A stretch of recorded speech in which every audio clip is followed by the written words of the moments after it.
बड़ी सुंदर के आरती उतार के जा। ऐसा ही हर पति के पत्नी के सुझाव देवे के चाहे कि अइलू तो दीवा बार के जा मैया के आरती उतार के जा। देखी तो एगो कैसन पति रहनी बाड़े आई कहो ऐसा मेहरारू बनचर भेटा जाता तू एगो दुकान कहती है जे ई दो गालावा मारो तरे मार पति पत्नी के बाबू बहुत एक मिर्ची डाल देना बड़ा मीट बहुत खोल देना बड़ा देखा करेंगे शांता बहुत नहीं किया ऐसा ही पति पत्नी के सुझाव आपस में करे के चाहिए पति परमेश्वर बोले अब ऐसा जान जाए कि चाचा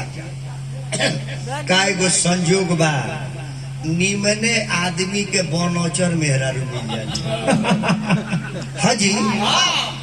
अगर राजकुमार ऐसा कौन लड़का सुंदर हो संजोग से 12वां जी 1.5 माने शायद माइनस प्लस जोड़े ले करेंट आवे राजकुमार खाली लड़का भेटा जाओ और ओकरा मेहरारू भेट जा जाए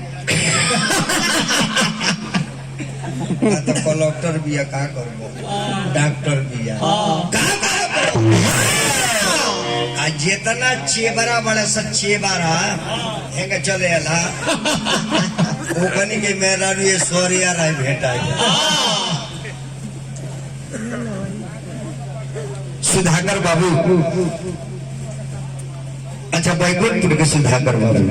हमारे के कान पे दिल बनी सुधाकर बाबू के बैकुंठपुर के तमाम क्षत्रिय समाज का हार्दिक अभिनंदन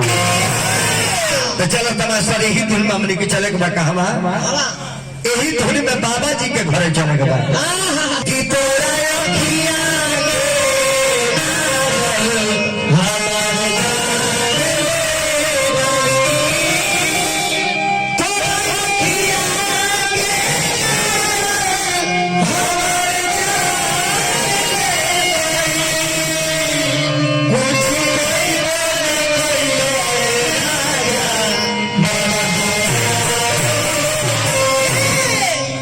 लड़का जौन गीत बा गौले बा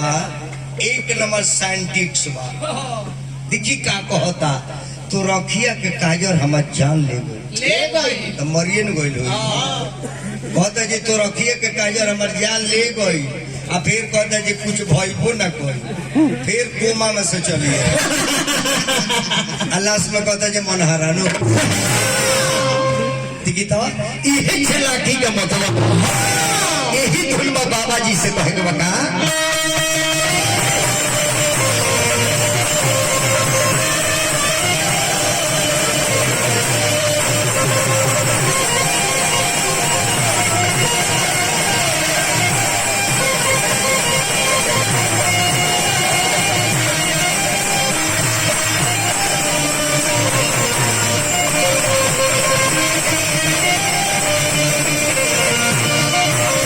सुनी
अपना साहब के तरफ से नाम का बा हरेंद्र मिश्रा खरगिरामपुर। परमानंदी श्री हरेंद्र मिश्रा जी खरगिरामपुर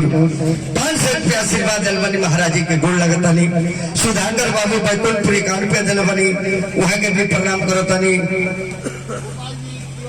और गोपाल जी हमारा तिवारी भटकन के माध्यम से 51 रुपया दलबनी, प्रणाम करतनी। गोड़ लगतनी महाराज जी। लड़की के चाचा जी की तरफ से 1 से 1 रुपया। अभी अभी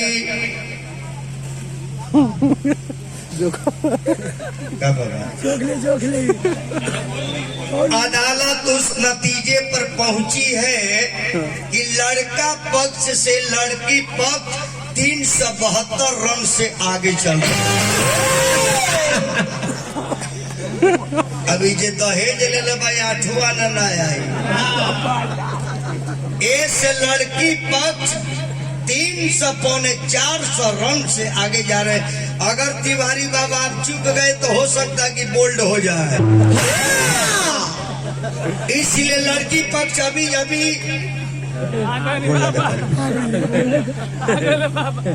आई माना जी